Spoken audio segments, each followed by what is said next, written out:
Last 10 டேஸில் நான் ஒரு 4 வகையான ஹெர்னியா பேஷண்ட்ஸ் பார்த்தேன். அவங்களுக்கு எப்படி ட்ரீட்மெண்ட் பிளான் பண்ணுன்றது இந்த வீடியோவில் பார்க்கலாம். ஃபஸ்ட்டு வந்த பேஷண்ட் கொஞ்சம் ஒபீஸாக இருந்தாங்க, 95 கேஜிஸ். தொப்புளில் ஒரு சின்ன ஹெர்னியா இருந்தது. அதுக்கு பேர் நம்ம அம்பிளிக்கல் ஹெர்னியா அப்படின்னு சொல்கிறோம். அது வந்து ஆன் அண்ட் ஆஃப் அந்த அம்பிளிக்கஸ் ரீஜனில் ஒரு ஸ்வெல்லிங் வரும் அண்ட் ஆட்டோமேட்டிக்காக அவங்களுக்கு உள்ளே போயிடும். இந்த மாதிரி கேட்டகரி உள்ள பேஷண்ட்ஸுக்கு ட்ரீட்மெண்ட் இஸ் வெயிட்.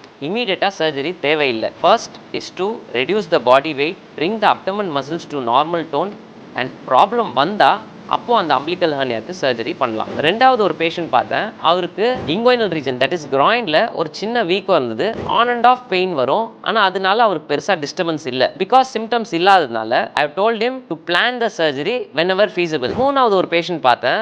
அவருக்கு ப்ரீவியஸாக ஒரு மேஜர் அப்டாமினல் சர்ஜரி ஆயிருந்தது. அந்த ஸ்காரில் ஒரு வீக்கம் இருந்தது. அதுக்கு பேர் நம்ம வென்ட்ரல் ஹெர்னியா அப்படின்னு சொல்கிறோம். அவருக்கு பெயின் கான்ஸ்டண்ட்டாக இருந்தது அண்ட் அந்த ஸ்வெல்லிங் கை வச்சு உள்ளே தள்ளனா மட்டும் தான் போகுது, இல்லைனா அது வெளியவே நிற்குது. ஸோ இந்த மாதிரி ஹெர்னியா இருக்கிறவங்களுக்கு நம்ம ரொம்ப நாள் தள்ளி போடக்கூடாது. அவருக்கு 1 வீக் to 10 டேஸ்க்குள்ளேயே சர்ஜரி பண்ணுறது அட்வைஸ் பண்ணியிருக்கேன். நாலாவது ஒரு ஃபீமேல் பேஷண்ட் பார்த்தேன். அவங்களுக்கு தொப்புளில் நல்ல ஒரு வீக்கம் இருந்தது அண்ட் அது மேலே இருக்கிற ஸ்கின்னோட கலரே மாறிடுச்சு. அந்த வீக்கம் கை வச்சு அழுத்தினாலும் உள்ளே போகல, கூடவே அவங்களுக்கு சிவியராக கான்ஸ்டிபேஷன் அண்ட் கேஸ் கூட பாஸ் ஆகலை. So this suggest that this is a complicated hernia.